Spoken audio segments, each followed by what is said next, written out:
Sejam bem-vindos ao nosso segundo podcast. Eu sou o Dr. Michael Marques e tenho hoje um super convidado, o Dr. Sérgio Yamaguchi, que vai se apresentar. Nós não temos nome ainda do podcast, aceitamos sugestões também. Quem que é o Dr. Sérgio Yamaguchi? Vamos lá, obrigado, Michael, pela oportunidade de compartilhar conhecimento. E Sérgio Yamaguchi é um médico que começou a romper um pouco a barreira do tradicionalismo, tentando pegar a história dele e exemplificar e perpetuar dentro da medicina.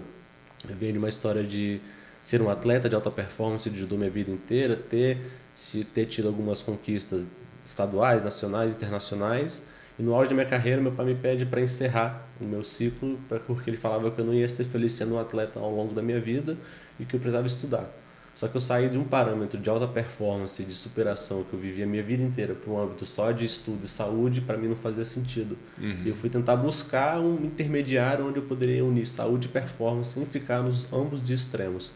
E eu, através disso, a gente encontrei essa ciência que eu chamo de biohacking, onde a gente tenta unir saúde e performance em conjunto para levar mais qualidade de vida, um posicionamento de saúde social para qualquer pessoa que queira estar sempre buscando mais dela. Muito legal. Mais uma segunda questão que nós temos de afinidade, né? Então, assim, o seu pai, natureba, meu pai também é natureba, e você também, uma jornada de superação, eu também venho de uma jornada de superação, no meu caso com uma doença. Vamos começar então falar sobre hábito. É um tema que eu vejo que muitas pessoas querem ter alta performance, mas não conseguem nem imaginar que um hábito pode ser um pilar dessa produtividade. Com certeza. O hábito, eu falo que é a semente, é a base que faz a pessoa ser produtiva. Porque a pessoa está querendo pegar o dia dela, destrinchar em 4 etapas e ser extremamente efetiva. Só que se ela não começar em pequenos hábitos a conseguir ter performance, ela não vai conseguir em hábitos maiores e mais complexos também. É que nem a gente falar que a gente vai ser um profissional que vai prescrever um monte de suplementação e a gente não entende nem de fisiologia e bioquímica. Então a gente tem que começar no básico primeiro, com uma pessoa também que às vezes está querendo fazer musculação, ela está querendo ser um fisiculturista. Só que ela nunca entrou na academia, então ela não sabe nem o tênis que ela vai usar, a roupa que ela vai usar, ela não sabe o exercício que ela vai fazer, o tipo de sequência de exercícios e tudo mais, de treino, que vai fazer com que ela saia do iniciante, intermediário e chegue no avançado. Então, a alta performance exige essa base que são os hábitos, que é o que é a sua rotina cotidiana. Eu falo que o dia ele começa pela manhã, logo pela cama. A maneira que você sai da cama e você deixa o seu quarto já mostra como o seu dia vai ser com o passar do tempo, porque um hábito ele vai reverberando em outros. Então, se você já não arruma a sua cama de manhã, que é um simples hábito de você fechar o ciclo do sono, como é que você vai querer ser produtivo lidando com várias tarefas complexas do seu trabalho, dos seus estudos, da dinâmica da sua empresa? Então, eu tenho que começar sempre no básico e querendo avançar para a gente conseguir chegar lá. Muito bom, muito bom. Isso é um tema importante, né? Falar de hábito, uma outra palavra, disciplina. Porque as pessoas acham que vão estar motivadas todo dia, cafeinadas, né? Até pode estar, mas vão estar motivadas todo dia para fazer tudo aquilo que tem que ser feito no dia, e não vão estar. Não. É aí que entra a disciplina da pessoa. Então, eu recebo muito feedback, eu acredito que você também, mas como que você consegue todo dia estudar, todo dia, e todo dia, todo dia, todo dia? Tá, eu tenho um objetivo. E a disciplina eu sei que é a ponte de onde eu estou para onde eu quero estar. Eu concordo 100% com isso que você falou, porque isso é o segredo dos alcoólicos anônimos. Eu gosto muito de falar depois que eu descobri por que essa metodologia funciona, que eu falo que o álcool e o cigarro são os dois vícios mais complexos de tirar a pessoa, porque geralmente não é só um vício habitual, é um vício emocional, né? E a metodologia dos alcoólicos anônimos para fazer com que as pessoas fiquem tanto tempo sem retomar esse tipo de vício é criando um novo hábito que seja extremamente simples para a pessoa seguir, que esse hábito a pessoa só vai focar no presente, que é todo dia essa pessoa vai voltar nos alcoólicos anônimos. A única meta dela é quando ela sair dali, que ela volte no outro dia sem beber. Uau. E de dia em dia a pessoa fica 5, 10, 15, 20, 30 anos sem beber. Então, igual você falou, cara, eu sei onde eu quero chegar, mas eu sei onde eu quero chegar, só que eu sei que para eu chegar lá eu preciso cumprir todas essas tarefas diárias, independente se eu estou feliz, se eu estou triste, se eu estou com energia, se eu estou indisposto.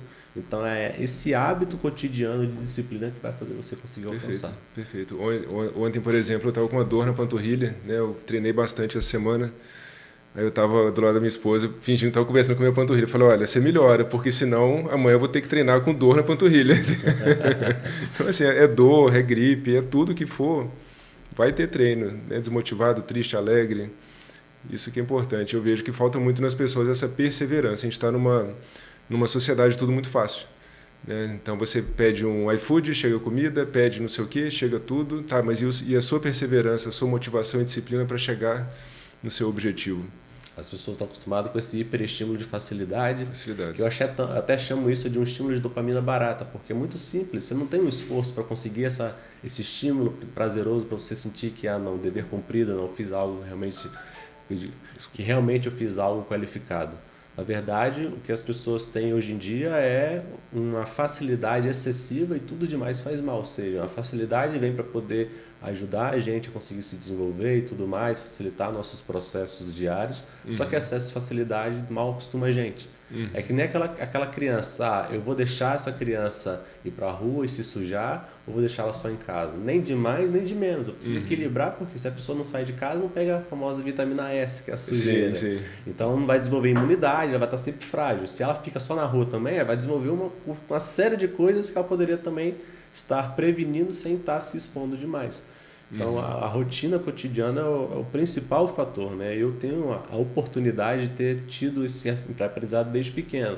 Então, desde o judô, se eu queria ou não queria, todos os dias eu estava lá treinando, faça chuva, faça sol, tá doente, não tá doente, tá passando mal, não tá passando mal, estava lá treinando. E esse foi acho que o maior aprendizado que meu pai pôde me proporcionar, que é a disciplina. Quando você faz todo dia, você vai conseguir ter a recompensa no final. No Kumon também, que é a metodologia de ensino japonês, onde você tinha que fazer exercícios ali mentais todo dia, relacionados à matéria que você fazia. Independente se eu queria ou não queria, eu tinha que fazer, porque eu tinha que entregar o resultado no final. E o Nukumon ainda, ele trabalha até com uma metodologia de disciplina e performance também, porque se você não vai avançando no seu tempo, encurtando o tempo, conseguindo melhorar o seu resultado, a metodologia não faz sentido. Também a metodologia é justamente para acelerar o seu raciocínio, só que a partir da disciplina. Uau, já fiz Kumon também. Legal. E quem diria você descendente de japonês, né? Quem diria? Quando eu te conheci, eu falei, Yamaguchi de onde? Só do sobrenome, só da essência. Só do olho, do branco do olho. Só do branco do olho, porque não tem mais nada. E assim, alimentação, né? Um tema que eu acho que é muito importante, está na rotina de todo mundo, né? Todo mundo quer alta performance. Todo mundo quer alta performance, mas poucos querem pagar o preço para ter alta performance. E um tema que eu acredito que é muito importante da gente conversar, tão rotineiro, glúten, né? Será que impacta comer ou não comer glúten na rotina de alguém que quer ter alta performance? Sem sombra de dúvida. Sem sombra de dúvida. A gente fala que o glúten vai fazer uma inflamação no seu intestino. Essa inflamação a nível crônico, ou seja, o consumo diário, pode fazer com que esse intestino ele perca a capacidade de absorver somente o que é necessário e começa a passar coisas que não deveriam.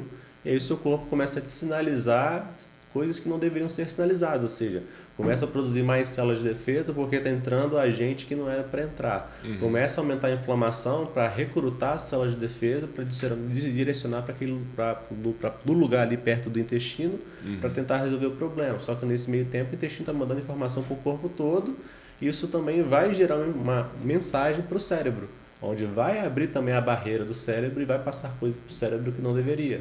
Então vai chegar inflamação no cérebro, vai chegar agente que não deveria no cérebro, ou seja, o cérebro não vai continuar funcionando como ele deveria, progredindo numa performance, vai começar a regredir, então a pessoa vai sentir fadiga, cansaço mental, o raciocínio está mais lento, ela sente que o dia dela tem menos horas viáveis, úteis do que um dia normal. Então ela sente que o que ela conseguia fazer no dia dela tinha 8 horas, ela tem que tentar encurtar para 6, que ela não está conseguindo mais, que 2 horas a bateria cerebral dela já foi embora, já está viciada.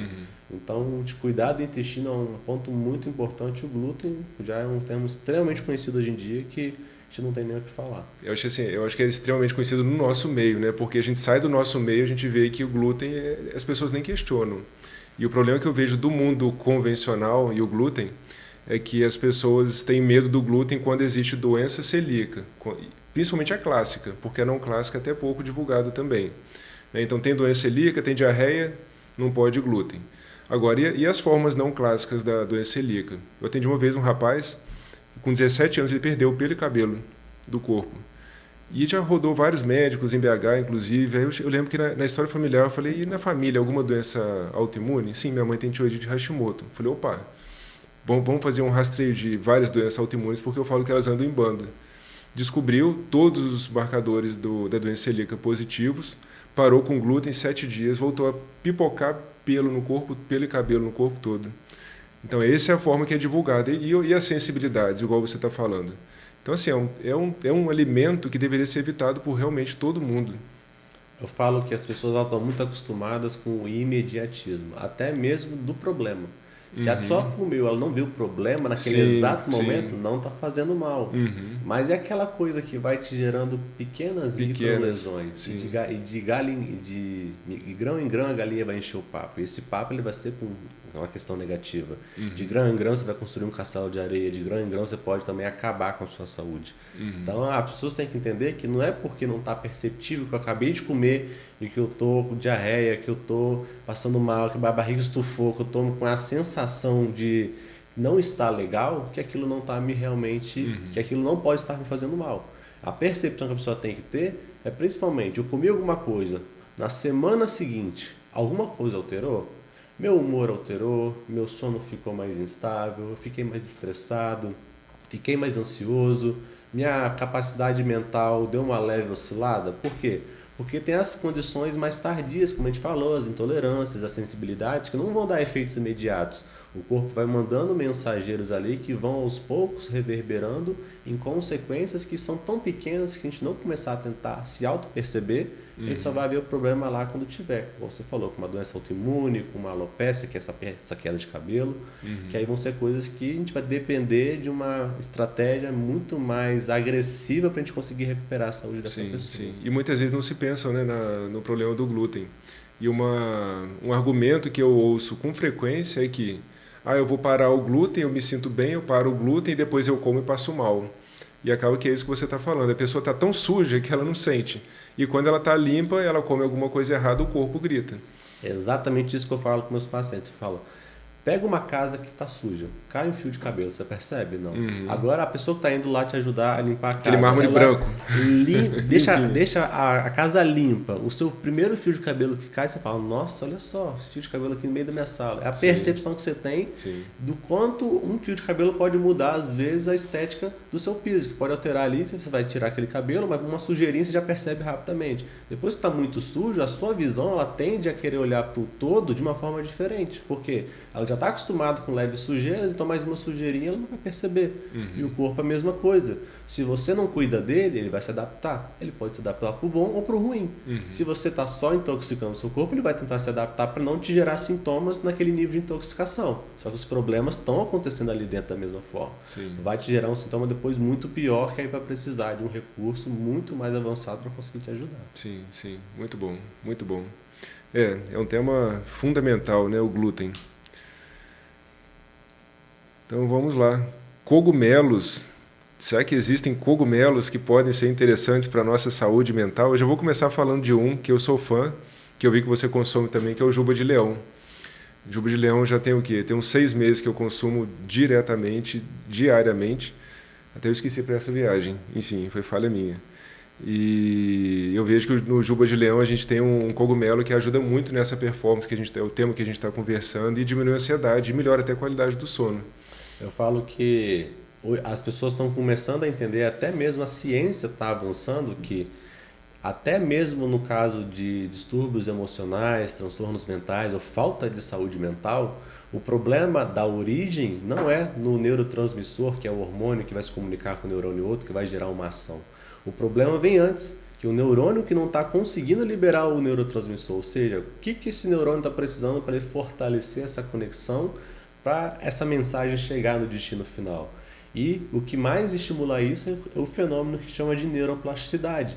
É fazer o estímulo das conexões estarem mais fortes da que a gente tem e as situações que a gente vai viver, as experiências que a gente vai viver, vai querer formar novas conexões. Então a plasticidade neural ela vai sendo aumentada com a partir do estímulo. A gente tem várias coisas.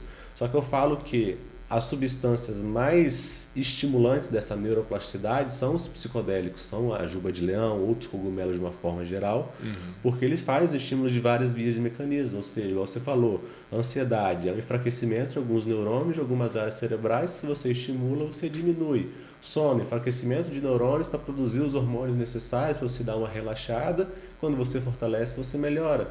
Performance mental, outros neurônios, outras áreas cerebrais. Então a gente melhora essa situação, o nosso cérebro fica mais capacitado. Também sou um grande fã de juba de leão, é uma coisa que eu utilizo no meu dia a dia também. Muito bom, muito bom. E o legal da juba de leão é que a gente pode... É um dos poucos suplementos que a gente pode consumir no frio e no quente. Quando eu descobri isso, então pode colocar no café, pode colocar no chá, que a gente não vai perder. Diferente do própolis, do mel, a gente não pode esquentar. Sensível, Um outro cogumelo que eu gosto muito é o Cordíceps também. Cordíceps militares. Ele é militares e sinensis, eu gosto muito dos bom. dois. Tem até um jogo que quem é um pouquinho mais nerd como eu, tem não é Tale of Us, é o... Meu Deus do céu, esqueci o nome do jogo, entendeu? Você lembra o nome do jogo? Não lembro. Tem um jogo que ele foi desenvolvido com a concepção que o Cordíceps infectou um humano, ele conseguiu ter um efeito parasitário tão grande que esse é um dos fatores benéficos dele, em pequenas dosagens dentro do nosso corpo. Ele meio que ele criou uma série zumbi que isso é auto-infeccioso. Isso, The Last of Us, o nome do jogo. É muito bacana porque é meio que um The Walking Dead em jogo, só que o causador daquilo foi o cogumelo Cordíceps. Que a gente usa. A gente acaba utilizando pro dia a dia. Eu falo que ele é um cogumelo fantástico, principalmente para você usar de manhã, porque como ele é adaptógeno e ele tem um efeito energético a nível mitocondrial, que é a organela que gera energia no nosso corpo muito grande, você sente uma disposição muito boa. E além disso, ele gera um efeito de hormese, né, que é adaptação ao estresse muito bom, porque hoje em dia o nível de estresse que faz vai aumentar cada vez mais. Se o nosso corpo não estiver adaptado para isso, a gente vai ficar só jogando cortisol para cima e a gente vai colher somente os efeitos negativos desse hormônio que é fantástico também para nossa saúde. Sim. E assim, depois que eu parei de tomar cafeína, eu tava apaixonado na cafeína, 150 miligramas, mas um monte de coisa, pré-treino, saía quicando de casa. Foi um dos suplementos que eu vi que me ajudou bastante, tomar o Cordíceps pré-treino. Muito bom. Muito bom. E o cortisol, assim, eu acho que é um tema muito interessante da gente conversar, porque existe muito desconhecimento até por parte de cientistas. Então eu vejo autores renomados, artigos, só falando do lado negativo do cortisol alto. E se esquece do cortisol baixo.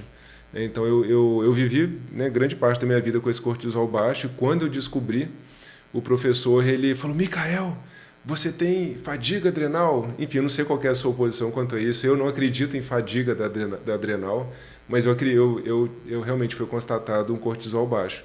E quando eu comecei a utilizar adaptógeno mais hormônio cortisol, eu vi meu nível de energia subir de uma forma, falei, caramba, isso aqui é vida. É que eu falo que o segredo do remédio veneno é a dose. Se o cortisol estiver em excesso, você vai colher os efeitos negativos. Perfeito. Só que se ele estiver muito baixo, você vai sentir a falta dele também. Porque uma das coisas fundamentais do cortisol é o neurotrofismo dele, que é a afinidade para fortalecer os nossos neurônios. Então até essa neuroplasticidade que a gente quer, por exemplo, do Lion's Mane e de outras coisas, o cortisol em determinadas concentrações adequadas do nosso corpo, a gente vai ter um efeito. O cortisol ele é um hormônio esteroidal, ele é um corticoide, então ele também tem a ação anti-inflamatória em níveis adequados. Sim. Ele tem a capacidade disso, então, otimizar algumas funções cognitivas, principalmente autoconfiança e memorização. Ele tem efeito em estabilização de humor. Então ele vai ajudar em muita coisa. O problema é que se ele tiver em excesso, se eu tomar cúrcuma em excesso vai ter problema, se eu tomar própolis em excesso vai ter problema. Se tomar água, se tomar água em excesso afoga e morre. Exatamente. Então, de menos também morre desidratado. Então tudo tem que ter um equilíbrio ali, porque o cortisol é um hormônio foi muito importante para o nosso desenvolvimento até como espécie, para a gente conseguir estar onde a gente está hoje realmente no mundo. Muito bom. E esse tema da fadiga adrenal, enfim, eu quero até saber o que você acha disso, porque a teoria da fadiga adrenal, enfim, eu concordo com a prática de quem fala isso, mas eu comecei a pedir a CTH dos pacientes que tinham fadiga adrenal e eu observei que todos eles tinham a CTH suprimido.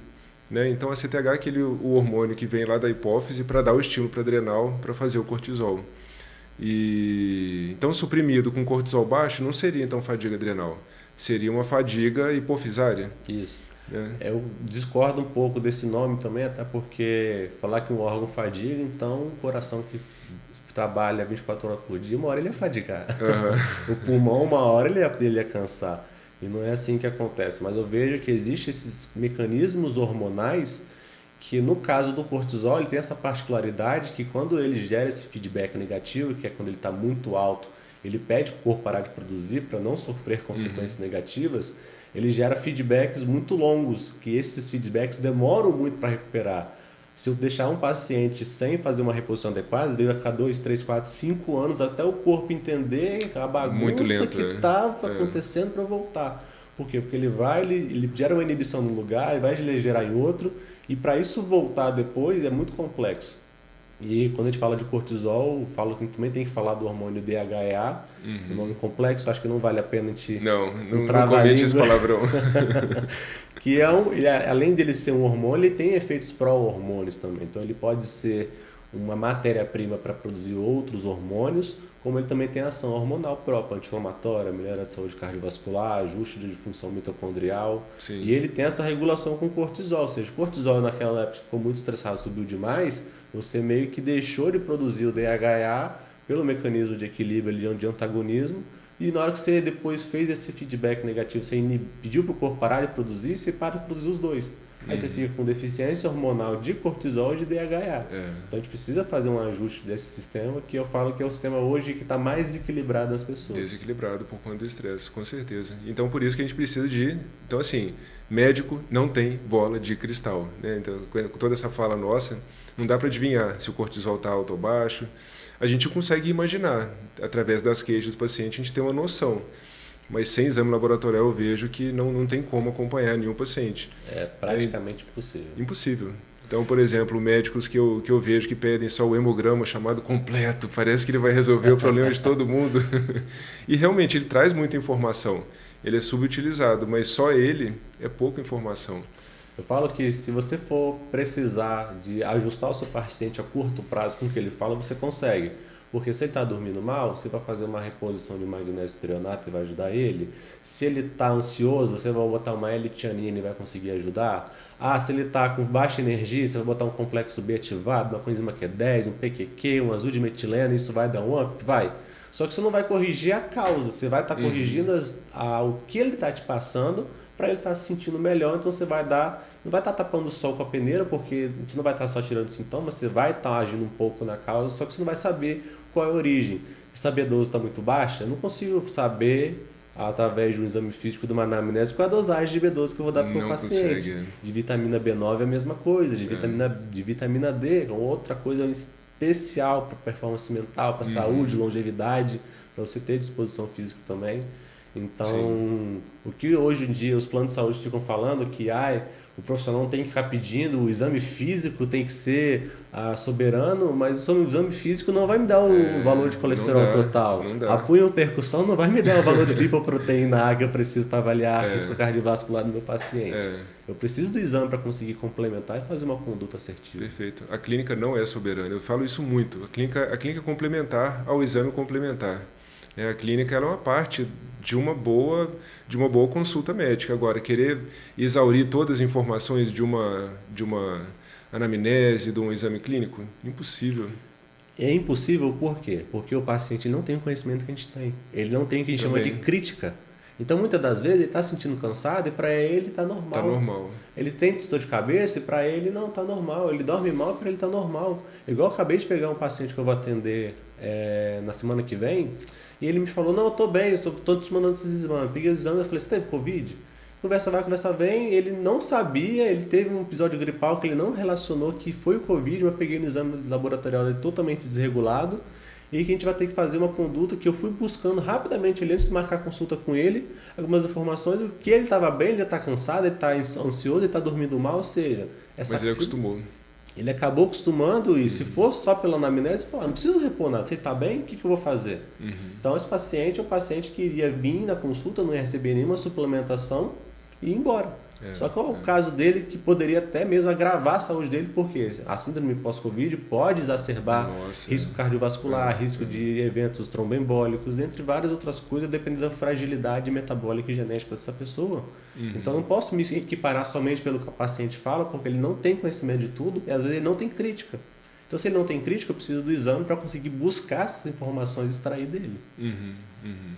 E o problema é que as carências são muito genéricas. Então, por exemplo, falta de B12, da fadiga, dá dor, memória ruim. Vitamina D baixa, dá fadiga, pode dar dor. Então, assim, não dá para saber, né? Então, assim, existe uma sintomatologia que chama a atenção para B12, para ácido fólico, para vitamina D, para o ferro, que eu acredito que é o mais complexo de ser avaliado. Por incrível que pareça, eu recebo até hoje pacientes no consultório que fazem sangria porque a ferritina está alta. E aí eu vou ver lá, tem um PCR, muitas vezes de 15, 20. Gente, isso aqui não é muito ferro, não. Isso aqui é inflamação ou até gordura no fígado. Uma glicada de 7, 10, 12, 15. Olha só, você está inflamado, tá diabético, não é ferro. Enfim, aí eu pergunto, tá, mas fez a sangria, melhorou? Não, então a mesma coisa. Então, assim, até essa crítica é importante a gente levar para os pacientes, porque muitas vezes ele não tem parâmetro de comparação, igual você falou. Está cansado a vida inteira, né, mas para ele aquilo é normal. Eu falo, então espere o melhor, porque se a gente vê um paciente com uma B12 de 200, uma vitamina D de 5, mulher, período fértil, ferritina 5, você tem certeza que vai mudar a vida dela num passo de mágica. Com certeza. Mas ela fala que está bem. Para ela acostumou com esse limiar, porque às vezes o pai dela era uma pessoa muito simples, muito humilde, a mãe dela também, era dona de casa, se esforçava muito, vivia cansada, mas para ela tá bom, a vida dela, ela se acostumou com aquilo. Sim. E aí aquele padrão da família se perpetuou para ela e ela achou que era normal, só que ela falou, igual você falou, você pegou o exame dessa pessoa, ela está precisando urgentemente de uma intervenção, porque ela está com a saúde quase na UTI já, entendeu? Ela precisa de recuperar isso aí com essa suplementação para botar ela para cima de novo, porque senão as pessoas vão normalizar cada vez mais a doença. Sim. Ah, não, eu acordo cansado. Ah, eu tenho ansiedade, eu tomo 30 medicamentos por dia. Chego à noite, eu preciso de um outro medicamento para poder desligar. E não é que as medicações não têm ação e não têm utilidade. Tem, quando indicado da forma correta, mas não desenfreado, como as pessoas estão utilizando como se fosse uma balinha, um tic-tac no dia a dia. Sim. Os pacientes, eu acho um absurdo. O paciente vai no médico e não tem um exame para avaliar. Isso é um absurdo. Mas é um outro absurdo também, o médico pedir uma pilha de exame e não saber interpretar. Então, a gente está num momento que parece chique pedir muito exame. E não é chique nada. É importante, é uma informação, mas se você não sabe ler, eu já peguei vários, você também deve ter pego vários pacientes assim, chega aquela pilha de exame, você começa a falar, nossa, você deve estar cansado, e começa a descrever como que a pessoa está, e a pessoa regala o olho. Mas como é que você sabe isso tudo? Eu falei, está escrito aqui, o outro profissional falou, não, ninguém falou nada. Só me passou um remédio para ansiedade. E um para dormir, e um para libido, e um para colesterol, e um para diabetes, só isso. O cara vai empilhando medicamento, que vai empilhando efeito colateral, que às vezes não tinha necessidade para aquele paciente, porque não estava indicado. Sim. E aí o cara, como você falou, pede um monte de exame, fica baseado no valor de referência. Nossa, esse é o que mais mata, fala, não, tá normal. Tá normal, hemoglobina glicada 5,7, não tem nada para fazer. Mas não dorme. Só quando tiver 5,8, 5,7 tá normal, entendeu? Gente, é só olhar ali, até 5, passou de 5,1 tá ruim já, é só olhar a médiazinha. Médiazinha acima de 100, tá errado. É porque as pessoas elas não entenderam, é porque ninguém explicou na verdade como é que funciona o valor de referência de laboratório, né? Sim. Cada laboratório tem um valor de referência, fala, fui no laboratório, o colesterol total tem 200, lá esse aqui é 180, esse aqui é 170. Por que muda? Porque o laboratório pega um questionário, manda várias pessoas preencher e dentro daquele questionário, o que as pessoas preencherem no final vão receber uma nota, ela vai ser considerada saudável ou não. Só que é subjetivo, porque eu acabei de falar aqui agora, se o paciente não tem crítica, se ele não sabe identificar, ele acha que ele está saudável, ele está horrível, ele está com um exame muito ruim. E aí esse valor de referência, dentro do que eles acham que as pessoas são consideradas saudáveis, o que tiver de ponta a ponta do valor é o que vai ser considerado referência. Só que qual que é o problema disso? Esse valor de referência para algumas coisas é muito bem delimitado? Quando a gente fala de medicina de urgência e emergência, porque uma hemoglobina abaixo de 8, eu preciso fazer uma transfusão de sangue. Um ferro muito baixo, um sódio muito alto, muito baixo, um potássio muito alto, muito baixo. Se eu não fizer uma intervenção rápida, essa pessoa corre risco de vida. Uhum. Só que tudo que sai do parâmetro de urgência e emergência, a gente não tem porque pensa o seguinte, só de potássio, a pessoa vai pedir na urgência e emergência, um profissional ele sabe o que é geralmente pedido. Um TGO e TGP, que são marcadores de hepático. Uma ureia creatinina, a gente sabe também. Só que quem pede na urgência é vitamina D.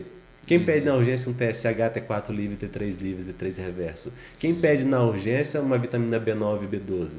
Então a gente não tem esses parâmetros na prática de o que vai colocar a sua saúde em risco sem a gente estar vivenciando a prática clínica. Então, a prática clínica mostra que hoje em dia tem alguns estudos que já sugerem outros valores padrões para a gente poder seguir, como uma vitamina 12 acima de 600, uma vitamina D pelo menos acima de 40, depois tendo uma boa relação com o paratormônio. Então a gente vai mexendo nesses quesitos aonde a gente precisa se abster daquele valor que está no papel, buscar conhecimento para poder saber qual é o parâmetro de saúde e não de normalidade. E outra coisa, a urgência, eu acredito que ela se beneficiaria muito em fazer esses exames de saúde, porque o indivíduo que entra no CTI com uma vitamina D de 5, a capacidade que ele tem vários estudos mostrando de se recuperar, de ter uma imunidade adequada, é muito menor do que aquele que tem um de 40, 50, 60. Então, assim, avaliar adequadamente. Essa questão, eu confesso que eu ainda vou evoluir para não ter raiva dessa situação, mas o outro profissional falou que está normal. Tá, então vamos entender o que é normal, o que é ideal. A gente não quer só ser normal, a gente quer ideal. É normal para a maioria das pessoas, é normal porque é frequente. A gente quer aquele ali é o top, eu quero estar no top. E as pessoas não entenderam que as pessoas estão muito arcaicas em muita coisa. A medicina fala que ela é evolutiva, só que a pessoa para no tempo. Parada. O que as pessoas precisavam de nutrientes no século passado não é a mesma demanda que a gente precisa hoje em dia. A gente faz muito mais coisa. Sim. Se a gente faz mais coisa, a gente precisa ativar mais coisa dentro do nosso corpo. Se a gente precisa ativar, a gente vai precisar de mais nutrientes. Então, o valor de referência para eu poder fazer uma reposição de vitamina D não era o que eu ia ter em 1980, não é a mesma coisa que eu vou ter esse ano. Como da mesma forma B12, etc, etc. Isso que você falou, concordo 100%, que se a medicina de urgência e emergência se atualizasse alguns parâmetros, eles iam ter muito mais sucesso de recuperação de paciente UTI, de recuperação de pacientes, até mesmo no processo ali de urgência e emergência que ele precisaria fazer algum tipo de intervenção. Sim.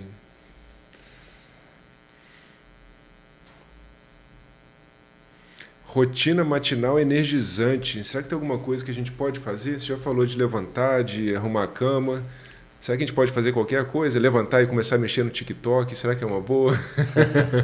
Eu falo que primeira hora do dia eu falo que está proibido me pegar no celular. Eu falo que se a pessoa o objetivo da pessoa, ela pode até dormir com o celular no quarto, se ela não tiver um despertador, ela vai botar no modo avião para evitar essa poluição eletromagnética que o celular pode reverberar. Mas na hora que o despertador tocar, ela vai botar um outro despertador para daqui a 1 hora. Porque durante essa 1 hora ela está proibida de pegar no celular. Ela precisa respeitar o relógio biológico dela. O relógio biológico, você não acorda e já libera uma porrada de cortisol e você sai com energia e disposição da cama voando já. Seu relógio vai entendendo que você acordou, que agora é de dia, você abre a janela do quarto, você recebe luz solar, você mostra para suas células neurais que agora o dia está começando e eles vão começar a produzir os hormônios para você estar lidando com o seu dia a dia. Então, se você já pega, já bota a sua cara já na tela, você dá uma enxurrada ali de estresse e de dopamina desnecessária que você mostra para o seu corpo que não, o meu padrão normal é essa hiperagitação. E aí a pessoa tem ansiedade ao longo do dia, às vezes tem até um gatilho de síndrome do pânico, não consegue se concentrar e ela fala, como? Claro, você jogou o seu cérebro, você está chacoalhando o seu cérebro tanto ao longo do dia que quando você quer que ele pare, ele não consegue. Ele ainda, é que nem você pegar e falar assim, fica chacoalhando sua mão e tenta parar. Você meio que sente a vibração continuando ainda até depois normalizar. Então, se você não estiver preparando o seu sistema para estar mais calmo, como é que você vai querer conseguir ter calma ao longo das suas atividades? Como é que você vai querer não ter ansiedade ao longo do seu dia? Tem uma fala do Hal Herold, o camarada que escreveu O Milagre da Manhã. Já leu esse livro? Já, né? Ele fala que os primeiros momentos do dia é quando você vira o leme do barco para um destino onde você quer. E eu levo isso muito na minha rotina. Então, a primeira hora do dia para mim é sagrada. Normalmente eu acordo 4 horas da manhã e ali eu vou ler, estou lendo Bíblia, estou fazendo minhas leituras, vou estudar também, fazer o LPF. Enfim, ali é meu. E ali eu vou fazer coisas que vão guiar o meu dia para um dia incrível. Realmente, celular, tem dia que às vezes tem que mexer, tem alguma coisa para fazer? Tem. Não é ideal, mas normalmente eu também evito ao máximo e tenho feito exercício também pela manhã, coisa que eu adoro. É o que eu falo pro pessoal, se tiver alguma urgência, alguém vai te ligar. A urgência ela sempre vai chegar até você. Se você estiver com celular, se você estiver sem celular, se você estiver num lugar que não tem sinal, vai chegar a informação para você, entendeu? Então não precisa se preocupar. Se alguma coisa precisar da sua intervenção, você vai receber uma ligação, você vai fazer. Aí no caso você vai abrir essa exceção por conta de uma urgência, de uma necessidade iminente, e você vai realmente lidar com o que vai precisar. Só que, se a gente for até pegar na parte energética, a gente acorda no mesmo estado que a gente sai da meditação, em onda alfa. Então, onda alfa é onda de programação. Se a gente programar o nosso cérebro para receber porrada, a gente vai ficar programando o quê? Porrada ao longo de todo dia. E o que é porrada? O consumo de muito nutriente, consumo de muita energia. Então a energia que você tinha da bateria para durar o dia inteiro, você consumia metade do dia. Aí chega no final do dia, você está o quê? Se arrastando, precisando fazer suas outras coisas que você não está com demanda nutricional e de energia suficiente. E aí entram erros, né, na rotina das pessoas, que ela está se arrastando, o que ela faz? Ela não tem conhecimento de nutriente, não tem profissionais para acompanhar, ela vai ou no açúcar, né, rápido, energia rápida, mas enganosa, porque o rebote é grande, e entra no café, entra na cafeína. E aí depois também o rebote não é legal. E eu acho que é um tema muito importante a gente conversar sobre cafeína, porque eu já até fiz o exame genético, eu vi que minha metabolização de cafeína é horrorosa. Por mais que é incrível tomar ela e fazer um treino de manhã, se eu tomo cafeína, eu tenho ansiedade, às vezes depressão, e chega à noite, parece que ela está ali no meu cérebro falando, vai fazer adrenalina, vai trabalhar. Não dorme. É complicado que as pessoas elas pegam o conceito de meia-vida de alguma substância e elas acham que depois que alcança a meia-vida acabou. Mas não, a substância só quebrou pela metade, ou seja, se a cafeína tem 100 miligramas, ela tem uma meia-vida de 6 horas, vamos botar que a gente tomou 10 da manhã.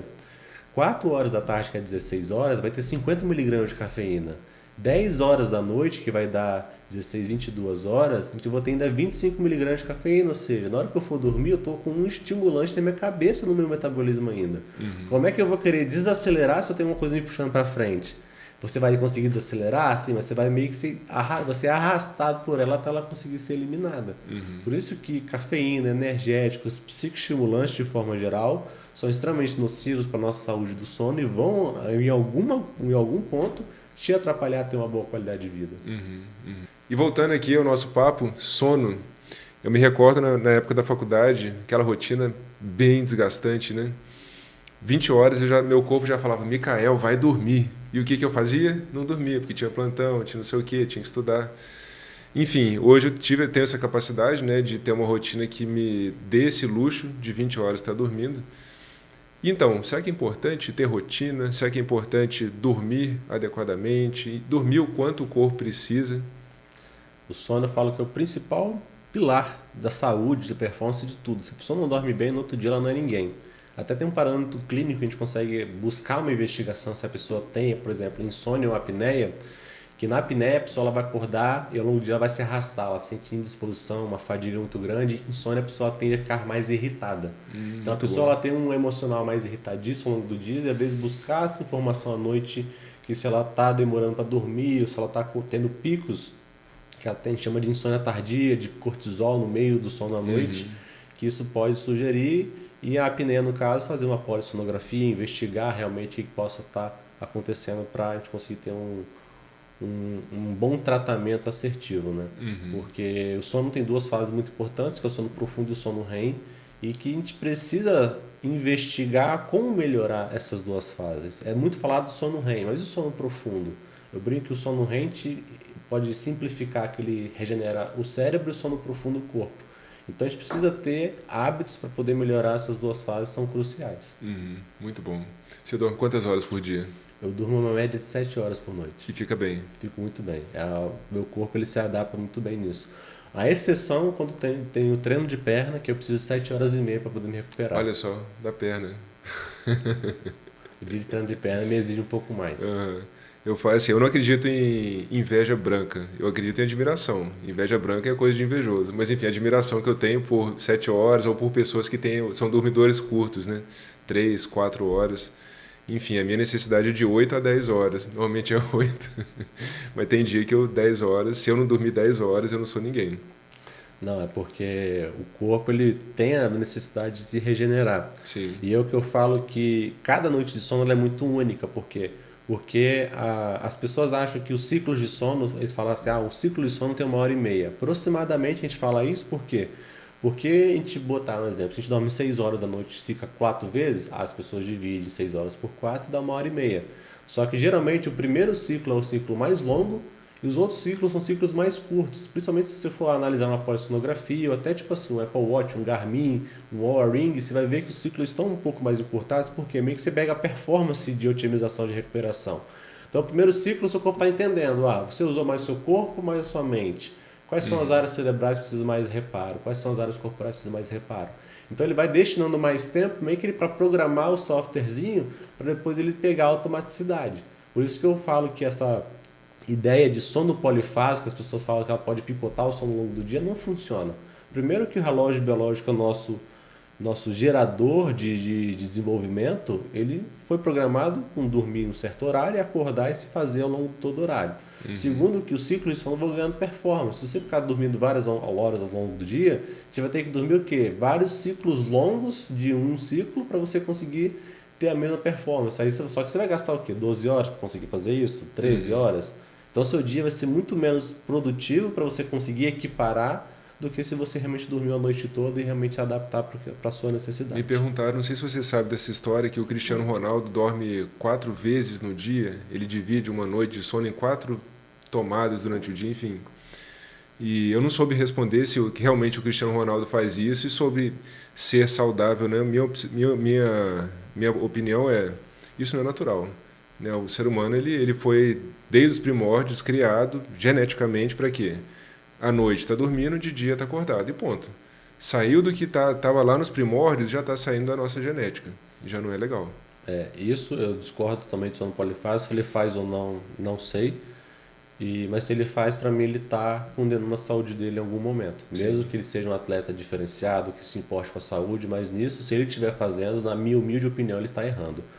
E outro ponto que eu também não concordo, que puxa um pouco disso, são as pessoas falando do cronotipo. Eu sou mais noturno, eu sou também mais não diurno. concordo, nem um pouco. Porque eu tenho exemplo dessa aqui, ó, da minha namorada. Ela falava que ela era noturna, que quando ela chegava à noite, que ela tinha coruja, energia, se chama coruja. Coruja, baladeira, que não sei o quê. Só que quando a gente ajeitou o relógio biológico dela, 10 horas da noite ela já tá assim, ó, sonolenta, querendo dormir. E de manhã uma disposição, uma energia para fazer as coisas. Então, na verdade, o que eu falo, se a pessoa ela não tem o maior nível de energia de manhã, o segundo menor de tarde, o menor à noite, ela está desajustada. Se o nível dela intermediário é de manhã, de tarde é maior e à noite é menor, ou se a tarde e a noite são maiores, está desregulado, precisa de ajuste. Então, não, porque eu sou mais noturno, os modelos arcaicos, tipo assim, de arqueia, não, eu sou mais urso, eu sou mais águia, eu sou mais coruja. Isso não existe, por quê? Porque existe muita coisa que avança, existe, só que a gente também tem que respeitar os fundamentos da nossa hereditariedade e que fizeram a gente chegar até aqui. O que fez a gente chegar até aqui foi o nosso relógio biológico, que programou que a gente dorme durante um tempo, principalmente à noite, que a gente aproveita esse período que não tem exposição solar, que não tem luz azul, que a gente aproveita melhor os hormônios, e de dia, quando tem a luz, a gente vai fazer a exposição para lidar e avançar ao longo das nossas Isso é tão básico, né? Fisiologia humana. Então, a fisiologia humana, o que ela diz? Você vai fazer melatonina quando está escuro. E você vai fazer melatonina não é para estar acordado, é para dormir. Então, realmente, é estudar o básico e observar. O que falta muito nessas teorias, eu acredito, né, por mais filosóficas e bonitas que sejam, elas podem até acariciar o ego de algumas pessoas que são noturnas, enfim, e falar que está tudo bem, mas na verdade não está. A gente vai observar que tem erros ali. E tem uma fala da pedagogia Waldorf que eu gosto muito, que fala que, além disso que a gente está conversando, do ritmo. Ela fala que ritmo é saúde. Então, assim, sem ritmo também não tem como ter saúde. Então, aquela pessoa que tem cada dia uma agenda, tudo bem, que a gente tem um ideal, a gente não consegue viver no ideal. Mas a gente vai fazer o máximo para ter uma ritmicidade ao longo da sua jornada. Se a gente for pegar lá na fisiologia, vamos pegar a batida do coração.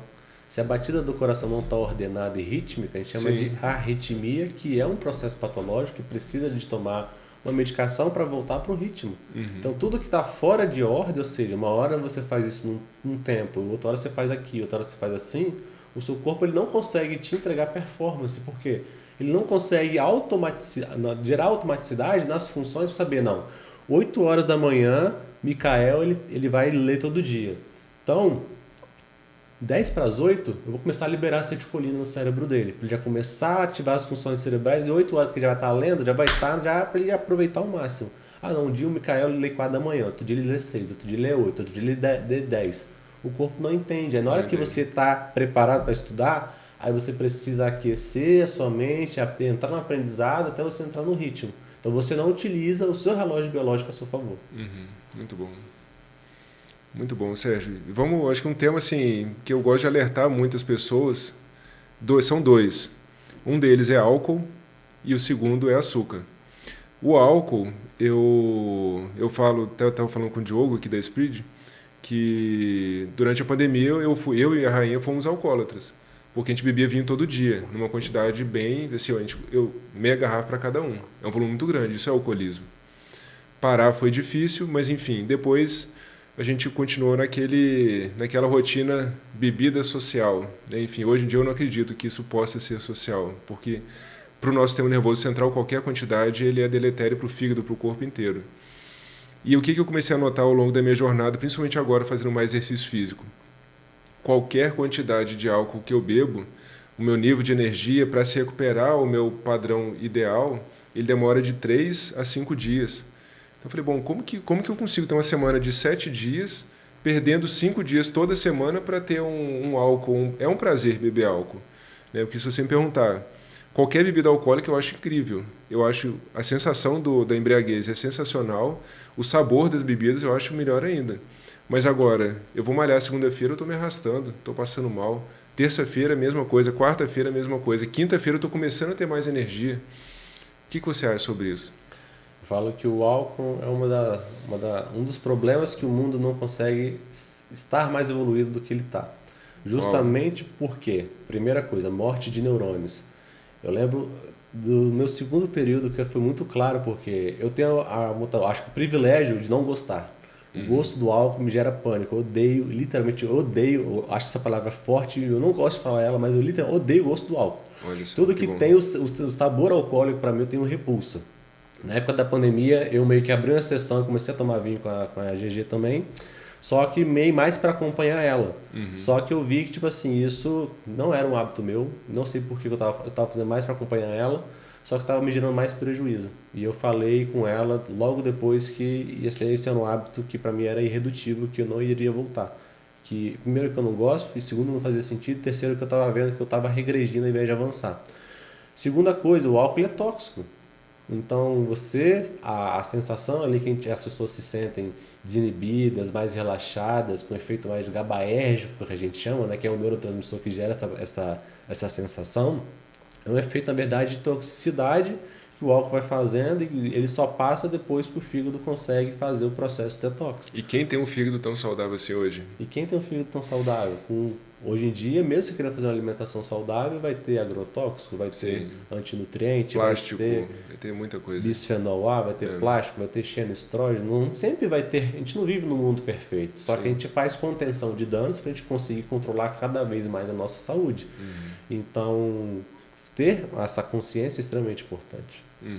Muito bom, muito bom.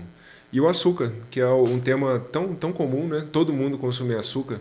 Teve outro dia uma paciente ficou muito brava comigo no consultório, porque a gente serviu um cafezinho, lá tem um café super especial, e aí a gente ofereceu para ela açúcar mascavo ou mel. Falou que era açúcar mascavo. E ela foi ela colocou meia xícara de açúcar. E aí na consulta eu olhei o exame dela e imaginei que tem uma glicada altíssima, né? Hemoglobina glicada. Eu olhei assim, estava 8 a 10. Falei, então, a senhora está comendo muito açúcar. Não, doutor, eu não como açúcar. Falei, não come, mas eu vi a senhora tomando um cafezinho, tomando açúcar com café. Ela ficou brava comigo, não toma açúcar, é só um pouquinho para adoçar. Então esse é um açúcar que as pessoas estão vendo, né? Agora é o açúcar que as pessoas não estão vendo, esse excesso de carboidrato, essa dieta do carboidrato que a nossa sociedade vive. Hoje em dia, esse excesso de facilidade trouxe pessoas muito mimadas no quesito alimentação. A palavra é essa. É gostoso. Eu acho também, né? Delícia. Mas é mimado. Quem em sã consciência vai falar que açúcar não é gostoso? Se a pessoa fala que ela não gosta ou que não é gostoso, ela está mentindo. Beleza, ela falar que ela faz mal? Sim. Ela falar que ela tem que evitar? Sim. Ela falar que ela não consegue controlar? Ou que ela tem bom controle, mas falar que ela não gosta, não tem como. Algo que gera prazer no nosso cérebro, que explode no cérebro de dopamina, de serotonina, de sensações que a gente se sente bem, só que é como qualquer outra droga, a gente precisa ter controle sobre ela, porque vai gerar inflamação, vai desregular vários hormônios de relação à saciedade e fome, vai aumentar muito a insulina, que é o hormônio que vai precisar puxar esse excesso de açúcar do sangue, que é extremamente tóxico, para dentro das células. Só que vai chegar no momento que o seu corpo não consegue manter esse equilíbrio. Numa exceção, foi no aniversário do Dr. Micael e aí eu comi um bolo lá, comi uns brigadeiros. Tudo bem, seu avô vai saber lidar depois que eu sair. Ah, não, mas todo fim de semana. Ah, não, toda semana tem uma saidinha. E tem isso, tem aquilo. E fora a rotina cotidiana, que as pessoas acham que somente o sabor doce é o que vai virar o açúcar no sangue. Mas o pão, o macarrão, o excesso de arroz. Então as pessoas, os lanches também são muito nisso, né? O pão, o biscoito, o bolo. Então as pessoas têm que ter consciência que eu tenho que ter uma vida equilibrada no sentido de a minha rotina nutre o meu corpo. A exceção eu posso nutrir o meu paladar, o meu contexto social, cultural. Porque se a pessoa trabalha invertido, a saúde dela uma hora vai cobrar com que ela fique em uma restrição absoluta ou até mesmo infinita. Porque dependendo da condição da pessoa, ela nunca mais vai conseguir poder comer açúcar. Ela nunca mais vai conseguir consumir um glúten na vida por conta de uma ativação de uma doença autoimune grave. Então, se a pessoa trabalha como exceções, nosso corpo sabe lidar com isso. Por quê? Porque ele está preparado. Se ele está saudável, ele tem a imunidade em dia. Ah, entrou algum agente agressivo, eu vou lá e cuido dele. Só que eu falo que tipo assim, é uma dinâmica de um lixão. Se chega 2 sacos de lixos por dia no lixão e você tira uma hora vai lotar e vai dar problema. Ah, não. Se todo dia você consegue tirar e esporadicamente, não é todo dia você joga um saco ali, seu lixão vai estar vazio. Tranquilo. E toda hora, quando precisar, ele vai conseguir tirar. Então, esse equilíbrio é importante. Sim, muito bom. Outro dia a gente saiu com um casal de amigos. Falei, eu vou fazer um teste hoje. Todo mundo pediu doce e eu não pedi doce. Eu só notei com a conversa, todo mundo, primeira postura, todo mundo foi arriando, a fala foi diminuindo, e eu estava ali retinho, né? Falei, olha só, a gente vê isso na prática, né? Como que isso é neurotóxico, como que isso gera fadiga, nível de energia cai com o açúcar. E as pessoas não entendem que o conceito que o Daniel Goleman quis falar de inteligência emocional não é os conceitos que os coaches falam hoje em dia. Não tenho nada contra coach, mas eles distorceram essa informação. Que inteligência emocional que o Daniel Goleman quis dizer foi do estudo onde fizeram um teste térmico, que botaram uma coisa quente num paciente, ele sentiu um tipo de dor e ativou uma área neural, e a pessoa que estava acompanhando ele ativou a mesma área neural. Ou seja, o contexto que você está inserido faz com que elas tenham uma determinada ativação cognitiva e que você vai ter também. Se você está num ambiente onde todo mundo toma álcool, a probabilidade de você ser o próximo alcoólatra é muito grande. Se o contexto que você está, todo mundo come açúcar, a chance de você ter o próximo viciado de açúcar é grande. Então, quando você falou todo mundo pediu doce e você não pediu, o pessoal, tipo assim, opa, ele saiu da questão aqui. Você começou a falar, as pessoas começaram a murchar. Então, o contexto, você saiu desse contexto que estava e as pessoas meio que estranharam. Só que as pessoas, às vezes, elas não querem estar nesse nível de desconforto. Por quê? Se o seu contexto está ruim, ou você muda de contexto, ou que você seja o pilar de mudança desse seu contexto. Aí você vai ter que escolher o que vai ficar mais fácil para você. Muitas pessoas vão querer sair porque o contexto ele consegue te arrastar de uma forma muito mais leve, só que às vezes o seu contexto faz sentido para você e você vai botar mais energia para que ele seja mudado através de você. Uau, muito bom. Muito bom. Você é a média das 5 pessoas que você mais convive. Justamente por conta disso. Se todo mundo que está perto de você pensa pequeno, você vai ser a 6ª pessoa que vai pensar pequeno. Se você tem 5 pessoas que consomem muito álcool, você é a 6ª. Sim. E por aí vai. E a minha chave mudou, foi num jantar, num evento lá em Ribeirão Preto. Todo mundo bebendo, eu bebendo também, e um amigo meu. Eu falei, você não vai beber nada? Não. Eu comecei a rir dele. Falei, para com isso, bebe aí um vinho, uma cerveja. Não, eu parei, já tem não sei quantos anos. Por quê? Depois de rir muito dele, fazer muita piada dele. E ele falou assim, então, eu prefiro viver o dia e fazer exercício com mais energia. Aquilo foi quase uma chinelada na minha cara, né? Eu falei, caraca, mandou bem, mas eu bebi mesmo assim. E depois eu comecei a refletir, eu falei, realmente. Dali eu passei mais 5 dias fadigado, falei, agora eu parei. Então ali foi realmente um estímulo de uma pessoa que numa mesa que devia ter umas 40 pessoas, estava diferente, mas eu topei o desafio que ele trouxe. Quando a pessoa vê o sentido do porquê, ela consegue ter a mudança de uma forma muito mais fácil. Muito bom, muito bom. Sérgio, obrigado. Incrível a nossa conversa. Eu que agradeço, obrigado pela oportunidade. E vamos conversando, vamos falar mais sobre saúde e performance, pessoal. Fechado.